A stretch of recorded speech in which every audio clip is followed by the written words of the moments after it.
భారత్ పాకిస్తాన్ యుద్ధాన్ని ఆపడంపై అమెరికా అధ్యక్షుడు Donald Trump ఎట్టకేలకు వాస్తవాన్ని అంగీకరించారు. భారత్ పాకిస్తాన్ కాల్పుల విరమణ ఒప్పందంలో తన ప్రమేయం లేదని, ఆ రెండు దేశాలే ఉద్రిక్తతలను పరిష్కరించుకున్నాయని వ్యాఖ్యానించారు.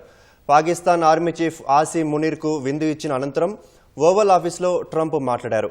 భారత్ పాకిస్తాన్ దేశాధినేతలను ఉద్దేశిస్తూ చాలా తెలివైన ఇద్దరు వ్యక్తులు యుద్ధాన్ని కొనసాగించకూడదని నిర్ణయించారని వివరించారు.